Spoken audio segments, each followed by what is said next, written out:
our financial offerings, whereby we allow the vendors of the city to access and manage their own information online, which we hope will improve security, real-time visibility for our vendors, as well as reduce some of the administrative burden on city staff. And so with that very brief introduction, I'd like to invite Jill up to give you a little bit more detail about what it is that she's proposing and answer any questions that you may have. Good evening, Mayor, councilors. So back in 2019, the city started migrating from the GEMS legacy software over to Tyler Munis. The Munis product offered a whole city solution to not just providing accounting applications, but it really focused on providing a more efficient and streamlined system citywide. As part of the continued evolution of the Munis product, the city rolled out resident access about a year ago, and that provided a better interface with our citizens. Now we are also looking at the next step, which is to provide vendor access, and we would like to roll that out. So the vendor access application is part of the Munis system, and it offers a portal for vendors to maintain their information, to submit invoices, and to check payment status, all as a self-service portal. The estimated implementation timeline for this product is about 6 months, and the cost is going to be about $8,000 for the first year and $4,000 for every year afterward. The costs for the first year are included in our fiscal year 26 budget. And with that, I'd be happy to answer any questions. Any questions for Jill? Yeah, go ahead, Kyle. Thanks, Mayor. Thanks, Jill. Appreciate the information. Just out of curiosity, somebody totally ignorant, how much activity is there between the city and vendors for remitting payments? I mean, what's the scale of this? I would have no idea. So the city has thousands of vendors who submit their invoices through an email. Then we have a staff person who enters all of those invoices in. She enters thousands and thousands of invoices every pay cycle. So this is a way that the vendors can submit those online. We are hoping to have some kind of an interface so that the staff person is not going to have to enter all of those invoices. It will automatically come in through the system. Then you will see those on your bills and claims, and the payments will be processed. Right now they are currently through checks. We are hoping to get out of the check business and be more ACH. We hope to do more ACH type payments, but we do not have that ability right at this moment. Yeah, go ahead. Yeah, I'd just like to add, Counselor, that sitting on the staff side of things, we have vendors calling us all the time saying, hey, when are we going to get paid? You know, so if there is a portal that we can direct them to see when the check will be cut, when they should be receiving it, I think that also saves time at all levels, staff, including financial services. Thank you. Michael. Thanks. Do you have a follow-up, Kyle? No, it sounds like it's hundreds of hours. I mean, it sounds like it's quite the ROI for the, the upfront cost. Lots of staff hours saved. So. Sorry, Michael, go ahead. No problem. Thanks. Jill, does the new one have anything to do? Is it connected to payroll system too? Or is Tyler the one that does payroll? So Mayor, Councilor, yes, payroll is part of our ERP system. However, this particular product does not have any interface with payroll. Okay, so it's strictly vendors and. Correct. Okay, thank you. Other questions? Okay. Thank you so much. Great, thank you. You want to make any decisions on anything right now? Mayor, actually, if council would give thumbs, there is direction requested, so we just want to make sure you. Is everybody cool with it? Thank you. Move into the 21st century. What'd you say? I don't even remember what the Had reference to catch is. it the first time, or this was good second time. Oh, gotcha. Okay, agenda review. So Lima, do we have anything we need to go over for tonight? Mayor, I do not have. Okay. Anybody have anything they would like to discuss on anything on the agenda that we're talking about, Pat? If you're on the resolution authorizing with GSG architecture for services for Marion Kreiner Pool. So I didn't quite understand all of, when I read that, in that portion, I didn't quite understand exactly what. Is this for overall design or? Mayor, Counselor, so GSG is the architecture firm that was hired to do the improvements for the swimming pool renovations, primarily the building. As they dove into some of the enhancements that we're proposing, they identified the need for a structural and a civil engineer that we hadn't necessarily identified prior. And so, you know, since they're architects, they really felt like they needed to bring in those professionals to help with those few components. And so this added cost is to pay those sub-consultants that will help in those very specific areas. And one other question I had too was, in the new design, as I read it, something about concession stand. In, you know, my opinion, that leads to, you know, additional staffing for somebody to be there to staff it. Plus, you know, is the cost worth the lift, I guess. Mayor, Counselor, that's a great question.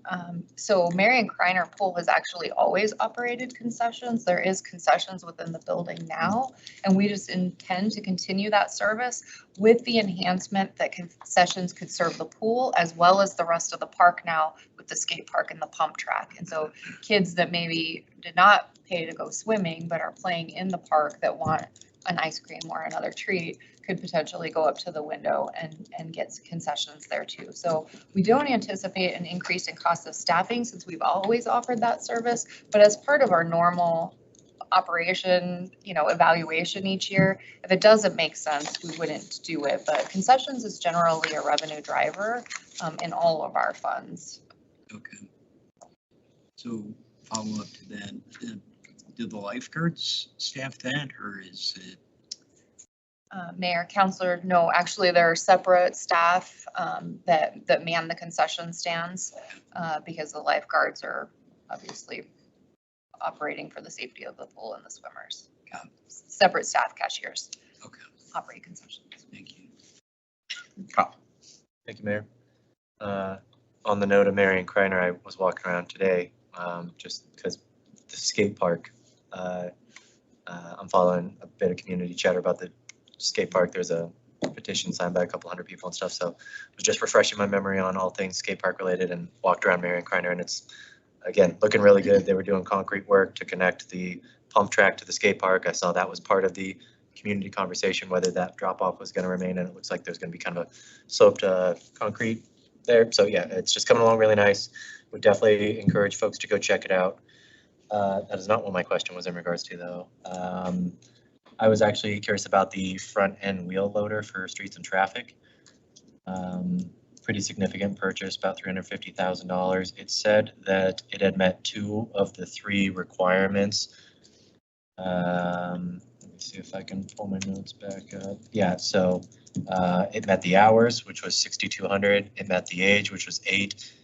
And I don't know what the 3rd requirement was. My guess is it's probably maintenance costs over time, but I was just hoping someone could provide some context in regards to the importance of getting this vehicle replaced. Mayor, Counselor, so the 3rd criteria, you are correct, is indeed the maintenance, but it's when the maintenance exceeds the purchase price of the equipment. So to have $230,000 in maintenance costs, if that's the cost, I don't know what we paid for the piece of equipment that's being actually traded in or removed from the fleet. But sometimes that component is really challenging to meet with equipment that is so very expensive in the onset.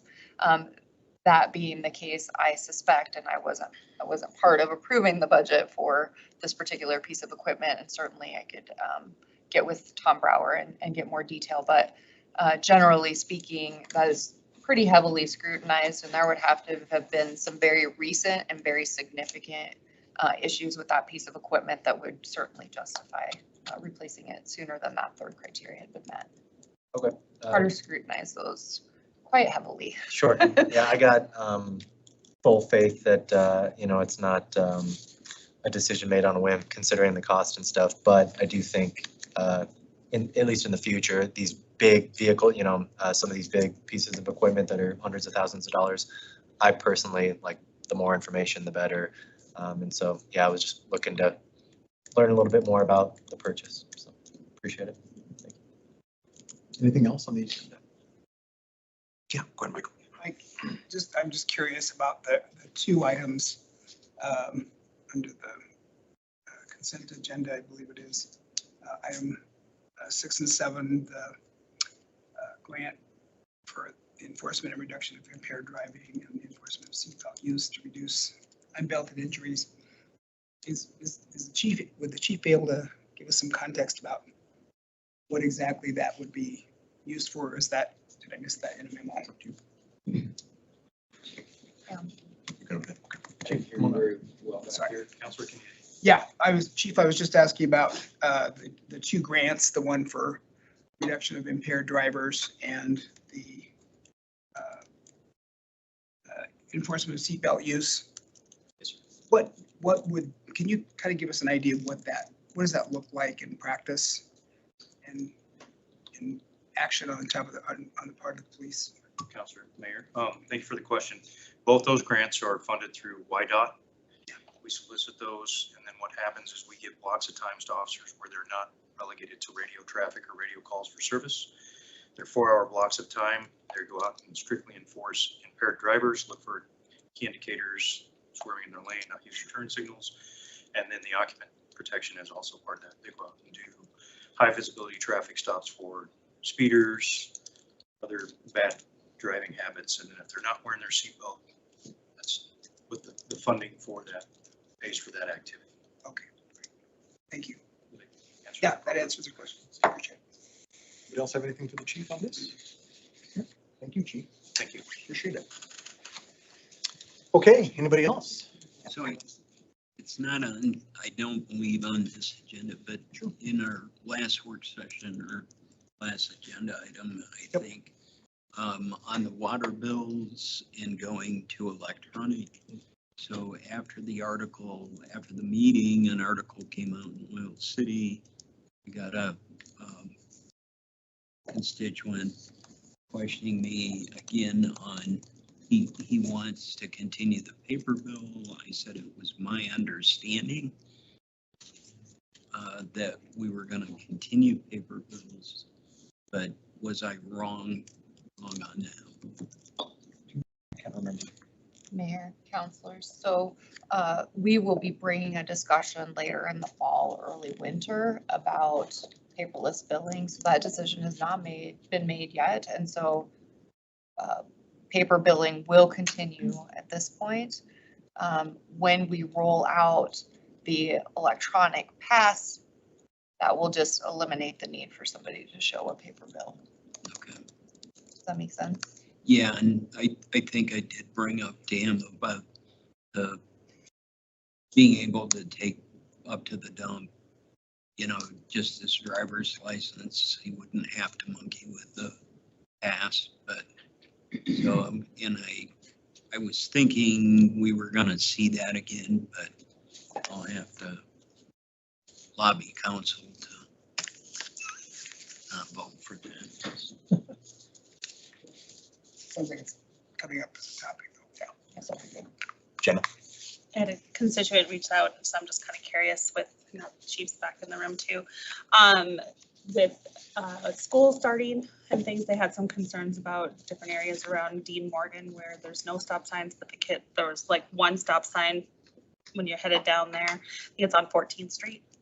And so people are blowing that stop sign. And a lot of times during the school year, they also see that happen. So they're reaching out just for the safety. So I figured we're probably going to increase. Are we going to increase some officer presence around schools again, like typically to enforce the school zones? Counselor, Mayor. So yes, our SROs are back in the schools. They start usually 2 weeks early, go back to the school, start assimilating themselves back into that school environment, and also start doing routine patrols around the school and start trying to fix some of that poor driving habits that we got into over the summer with school zones, flashing lights, all those things like that. So yes, there will be an increase in presence. Okay. Are you familiar with that? She was specifically worried about that stop sign that's on 14th where it's like it goes from a one-way, which isn't that big of a deal. People usually stop at that one, but there's another one that's right on 14th that is the barrel through because I'm not seeing it. So Yes, we have those in several crosswalks around town that are problematic, simply Okay. because we've had 3 months of kids not being in Yep. school, and so we get terrible habits, and so we gotta go back and perfect. address that. Just wanted to make her voice known. So thank you. Appreciate the question, thank you. To add to that, I think on, what was it, August 4th and 5th, you had SRO night at the park or something like that interaction. I didn't make it to one. I was just wondering how, is that a first? Yes, And how did it seem to go? I think it went okay. We expected kind of the crowd that we got, sorry, Councilor Mayor. And we also have another one coming up this Thursday. This Thursday. Okay. So I've still got a chance. Got a chance. Thank you. Thanks again for coming up, Chief. Appreciate it. All right, if there's not anything else, we'll take a short 10-minute recess and head on out.